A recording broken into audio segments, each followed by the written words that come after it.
Deus tem planos para cumprir em nossas vidas. Essa é a mensagem de toda a Bíblia e é isso mesmo que estamos estudando aqui no Encontro com a Palavra, escrito pelo pastor Dick Woodward e narrado pelo pastor Edson Bruno. Fique atento a mais um programa que o Ministério Cooperativo Internacional leva a você. Com você agora, pastor Edson Bruno.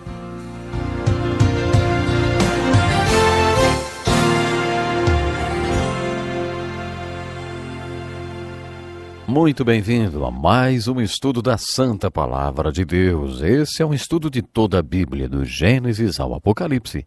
Estamos no 40º estudo e até agora já chegamos aos livros históricos de Reis. Pegue sua Bíblia e abra no livro de 2 Reis, capítulo 18, e siga comigo a história empolgante do Velho Testamento. Estudando esses dois livros, vimos que todos os reis do Reino do Norte foram ímpios.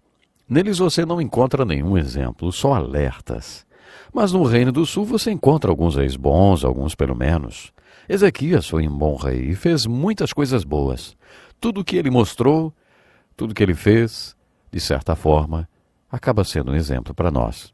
Ele removeu os altares idólatras, quebrou as colunas sagradas e derrubou os postes sagrados.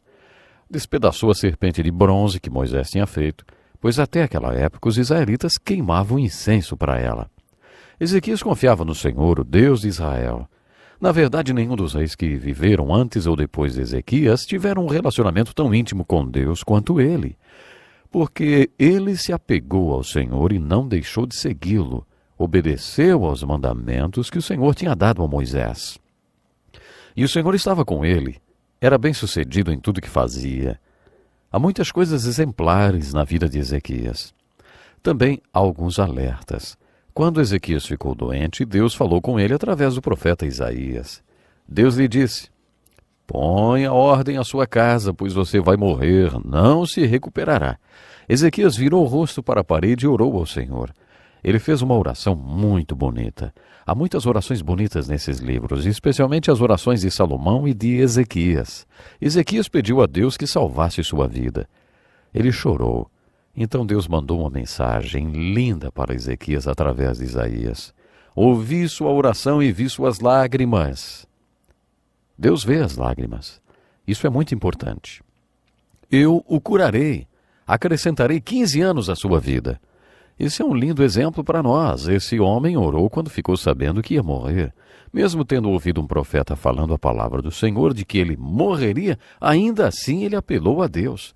Mesmo que alguém diga que você tem algo maligno e que vai morrer, você tem o direito de orar.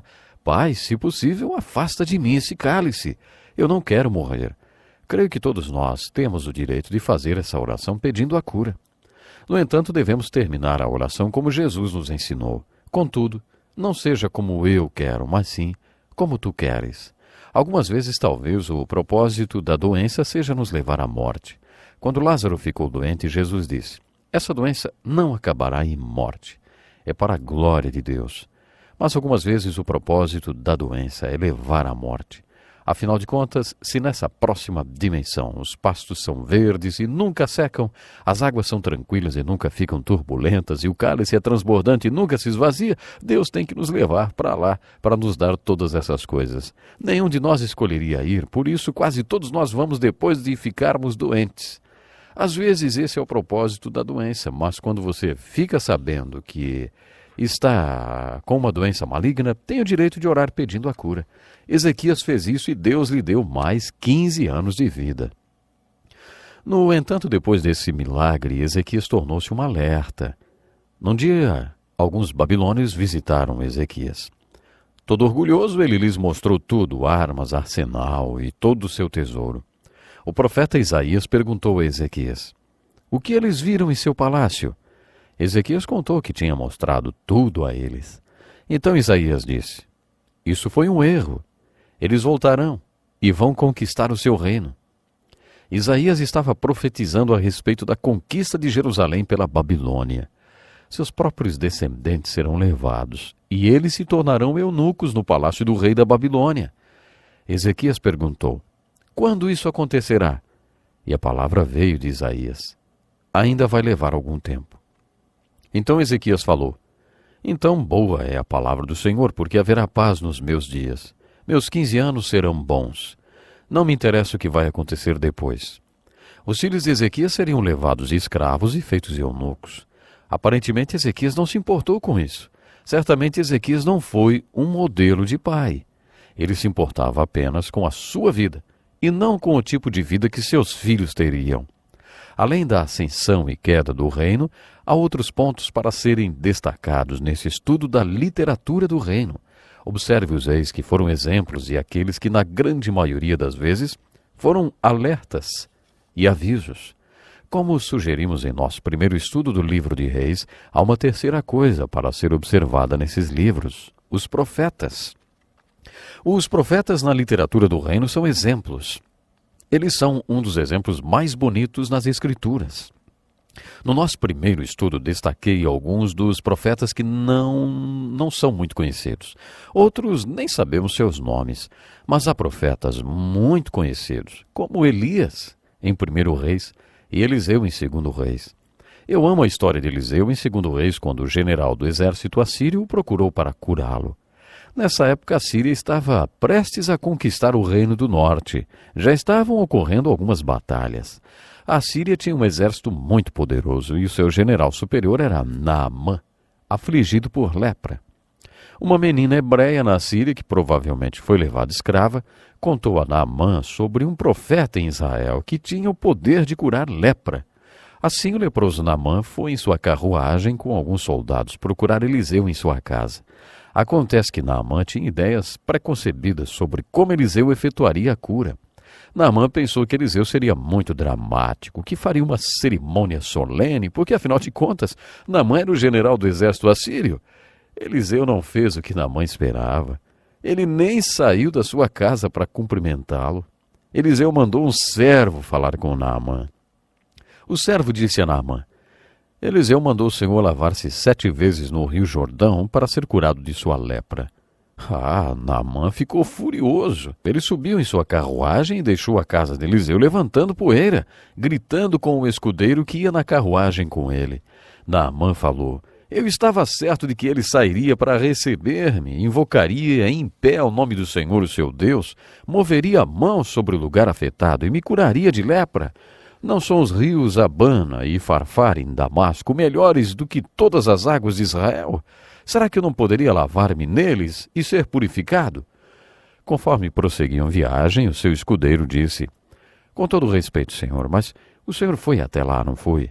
Quer dizer, o senhor foi procurá-lo porque deve ter acreditado que ele sabia alguma coisa que o senhor não sabia, ou que ele tinha alguma coisa que o senhor não tinha. Eu sei que o senhor não esperava por isso, mas por que é que o senhor não faz o que ele disse? Naamã pensou por um momento e depois mudou de ideia.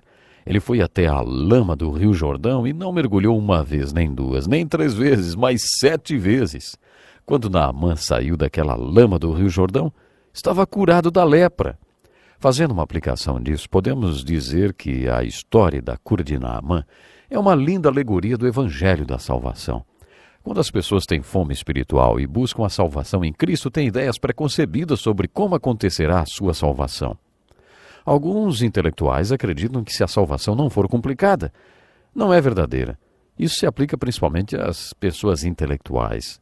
Quando elas descobrem como o Evangelho é simples, Paulo se referiu à loucura da mensagem da cruz, e as pessoas descobrem então que é simples, e às vezes não acreditam. O Evangelho costuma ser simples demais para os intelectuais. Parece que eles acham que a salvação só serve para os inteligentes como eles. Às vezes, mesmo inconscientemente, eles querem que a salvação seja dada apenas àqueles que estudaram, àqueles que são diplomados. Mas a salvação é simples. É porque o Evangelho da salvação não se encaixa com suas ideias preconcebidas. Muitos deles rejeitam a salvação. O Evangelho da salvação é mesmo muito simples. Lave-se no lamacento Rio Jordão 7 vezes. Você não precisa entender a salvação.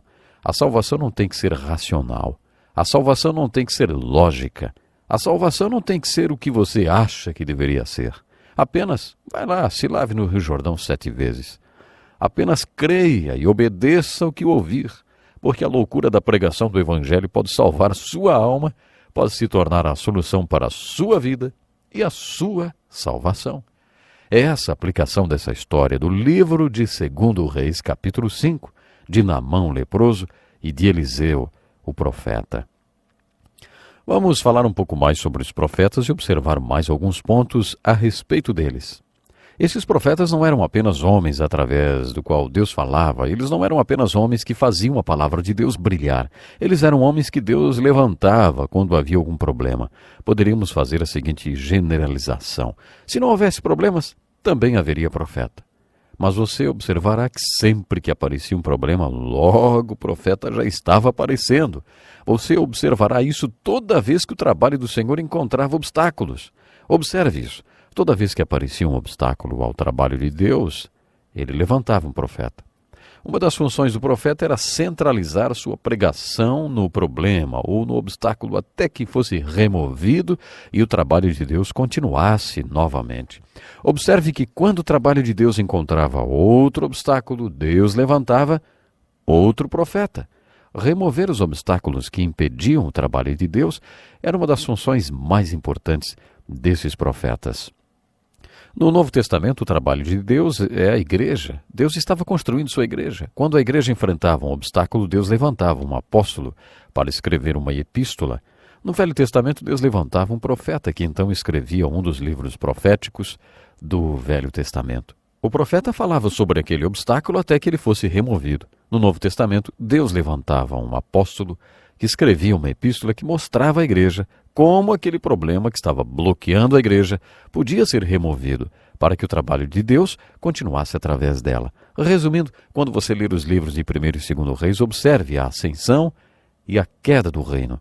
Lendo sobre ele, aprendemos a seguinte aplicação: Deus quer fazer de sua igreja uma nação santa hoje. Por isso, observe os próprios reis. A maioria deles são alertas para nós. Apenas alguns poucos são exemplos. Por isso, digo outra vez, nos 2 livros de 1º e 2º Reis, preste atenção nos profetas. Os profetas são lindos exemplos. Os profetas são as pessoas através das quais Deus fala conosco. Observe a vida deles e ouça suas mensagens registradas nos livros de Reis para nós. Ouça a mensagem das boas novas. Com a mensagem que Naamã ouviu, pode ser que ela não faça sentido para você. Pode ser que não pareça intelectual, pode soar simples demais. Mas assim como Naamã, acredite e obedeça, e você receberá a cura para a sua lepra espiritual. Jesus diz: siga-me, confie em mim. Você já fez isso? Se ainda não, você precisa fazer hoje. Bom, chegou o momento de terminarmos por hoje o nosso estudo, mas logo estaremos juntos para mais um programa e assim estudarmos um pouco mais da santa e inspirada palavra do nosso Deus. Prepare-se, esteja conosco no próximo programa. Até lá, um abraço. Que lição importantíssima. Obrigado, Pastor Edson Bruno. Prezado ouvinte, coloque em prática o que você ouviu aqui. Sem dúvida, sua vida será grandemente abençoada. Este é um estudo escrito pelo Dr. Dick Woodward, na voz do Pastor Edson Bruno. Escreva-nos e solicite o material.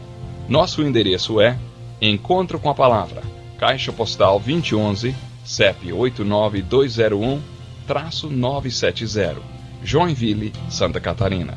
Até o nosso próximo encontro com a Palavra.